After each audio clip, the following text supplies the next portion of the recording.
Brooks, thank you for joining me. If you could start out and just give me a little bit of background and introduce yourself. Well, Jeremy, thanks for having me. So my name is Brooks E. Scott. I'm an executive coach and interpersonal communications expert. So half of my work is split between that and diversity, equity, and inclusion. So I've been doing this for about 4 years now and just jump around working with a bunch of different companies, from skincare companies to banking to technology, healthcare, a little bit all over the place.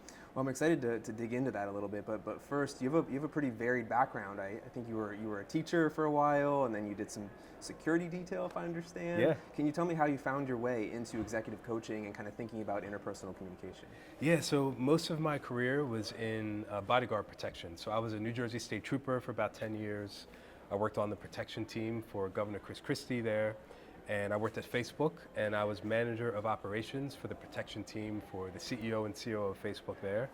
And had been doing security for a while, but had always also been building teams and helping people with navigating sensitive conversations. And my last role as the VP of Safety Operations for a cybersecurity company, the head of HR there recommended that I get into coaching because of all the interpersonal communications. And I kind of laughed at first, didn't think that this was an actual career, and took some courses at the Coactive Training Institute, got professionally certified, and now I do this full time. And it's really cool to be able to work in an industry that I know that I was born to do.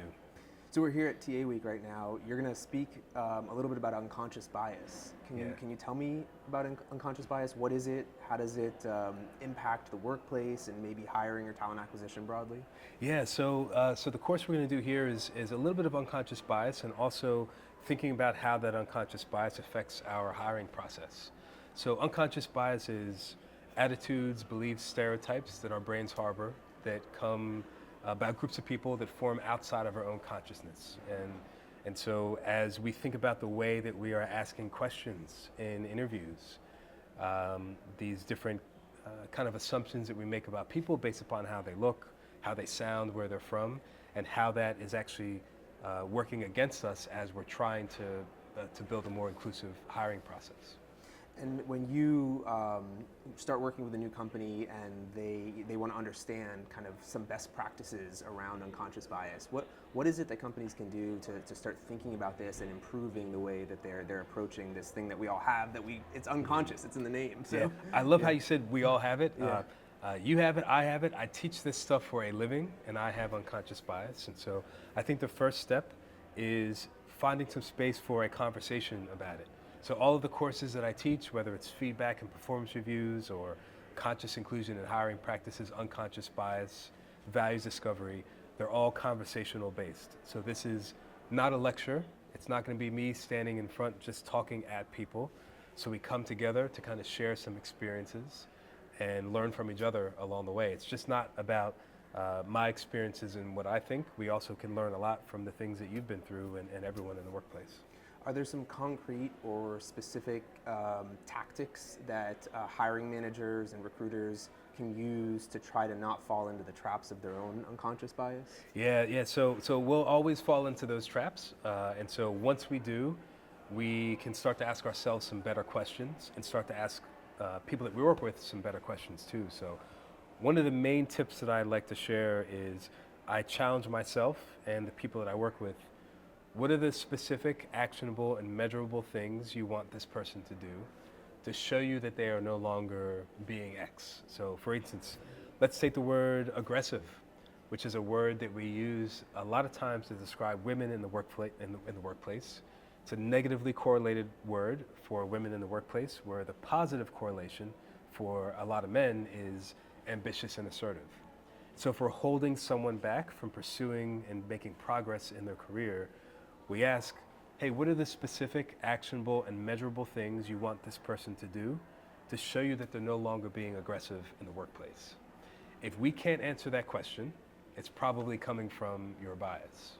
So we can start to challenge each other in a professional and respectful way. That's how we can really start to build a more inclusive company. So when you think about kind of the intersection of unconscious bias with your work around DE&I and inclusion broadly, how does it intersect, and how do you think about the relationship between those two things for modern companies? Yeah, so the intersection piece is the communications piece. And so when I was building my practice, Emerging Path, I wanted to be very intentional to combine those two worlds. So we have interpersonal communications and diversity, equity, and inclusion. Because in order for us to make these changes, we also have to learn the skills to have these sensitive conversations in the workplace.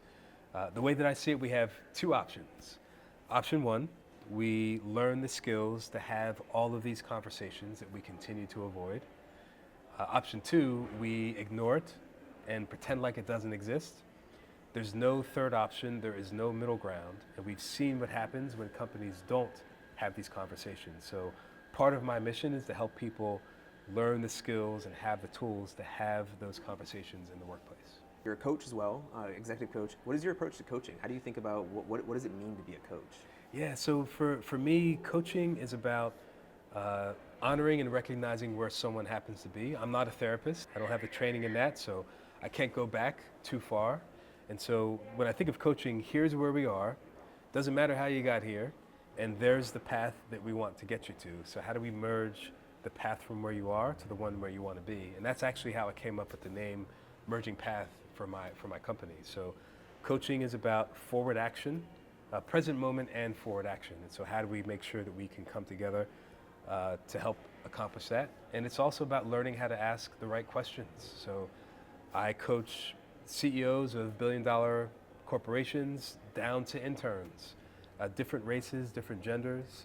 And so I don't have to have any of the answers. I just have to have really great questions. Yeah, that's great. And so we're sitting here, it's 2023, it's a complicated world right now. Are there some themes that you see kind of consistently emerging in the conversations you're having with executives or people that you're coaching broadly? Are there some things that people are really focused on right now?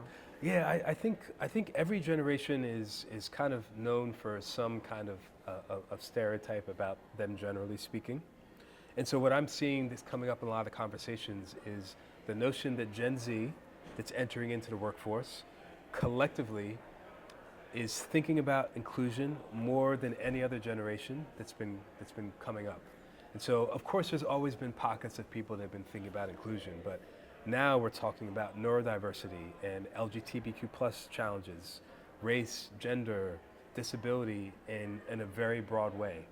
And so I think the companies that want to hold on to an old school kind of way of managing and leading, they're not going to succeed, they're not going to thrive, because we have to find a way to build psychological safety and have sensitive conversations, honor each other for our differences, and those are the things that the companies need to win nowadays. Yeah. I'm hearing it's a competitive advantage to be thoughtful. Absolutely. Yeah. And there's plenty of case studies to back all that up from just an economic standpoint. But even aside from that, just on a people level, people want to work for companies and organizations that show that they care and that show that they're trying. And so the ones that aren't putting any of that energy into, they're just not gonna succeed. What do you love about what you do?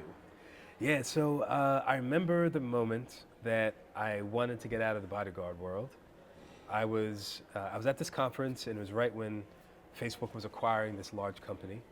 And I get the executives to the meeting, and I close the door, and now I'm standing in the hallway for a couple hours just waiting for it to be over. And I really wanted to be inside asking questions and influencing and being challenged, and that wasn't my role.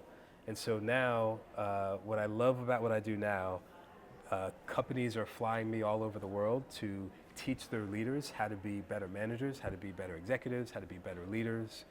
And so the same rooms that I wasn't a part of before to influence, I now get to teach people how to do that. So every time I put my hand on the door to walk into an executive meeting or a board meeting to teach, I think back on that moment. So I love that I get to use my mind and my voice and my innovation and my creativity in a very different way. I love that. That's a powerful image of you just opening the door, letting Yeah. yourself in. Last question for you. Let's imagine at some point some high school or college kid is watching this and they see this and they say, wow, I like what Brooks is doing. I like what he's done with his life, and I want to pursue that same path. What would be your advice to that person? I would say that we have to start with ourselves. I learned so much about myself, personally, professionally, from doing my coach training from the Coactive Training Institute. So no matter where it is, if we are going to really do the work to help people become better leaders, we have to start with ourselves. It starts with us. And so I would say find some ways to start learning and growing. Find a really good therapist. Get comfortable having conversations, acknowledging your emotions. And once we start to do that work, we can start to spread that out to the rest of the people. But I would say it's got to start with us. That's good stuff. Yeah. Well, Brooks, I really appreciate you talking to me for a little bit. This Yeah. has been great, and I thank you for your time. Yeah, thank you too.